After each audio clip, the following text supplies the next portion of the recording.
Hi everyone, welcome to my channel. My name is Somen Mondal, and in this video I am going to talk about commercial property, particularly in the regional sector. Because a lot of the time when we look into commercial property, we look only the major city. But in this video, I am going to talk about why you would be looking to buy in these regional areas. So let's dive into it.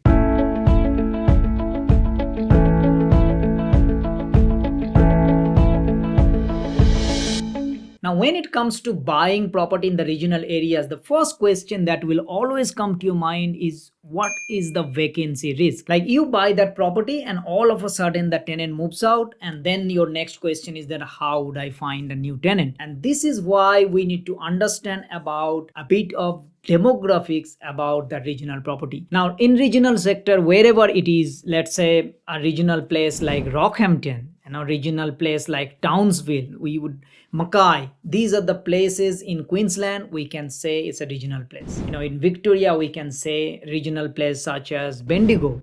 In New South Wales, let's say Dubbo or Maitland, Newcastle, I would not call it regional anymore.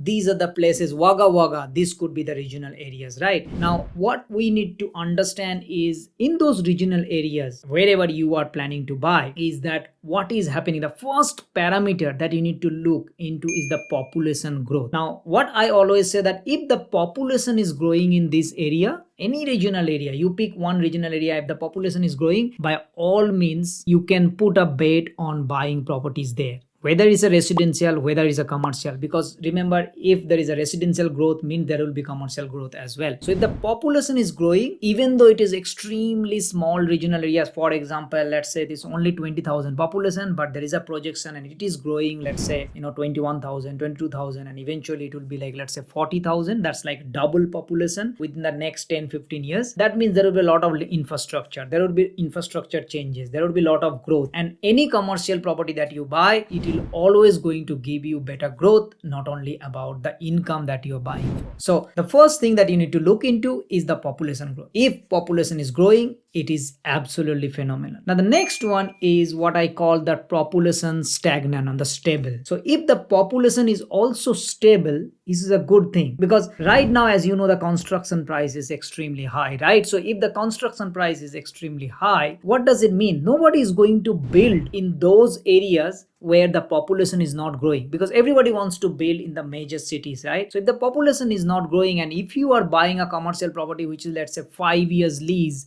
plus 5 years option, there is a strong chance that that tenant is going to stay there for next 10 years. Now 10 years is such a long time, you can put a bet on this, because 10 years means that you are going to consistently get rental income for the next 10 years, and the rent is going up, let's say 3 to 5% every single year, which means it is a better investment than always looking for in the main or the CBD areas. So if the population is not growing, but at least the population is stable, where I would be always putting a bet on. And the third thing that is massive no, and this is the reason that you need to do the due diligence and need to find out, is that if the population is shrinking, then no matter how big is the area, no matter how big is the regional areas, and this is how you should not be buying. Because if the population is shrinking, that means it's a massive red flag for me, because I would not buy a place where the population is shrinking. It's not only about the regional area, even the major city. Right now you've been hearing about that in the country Japan, that their population is shrinking, and which is why the market is,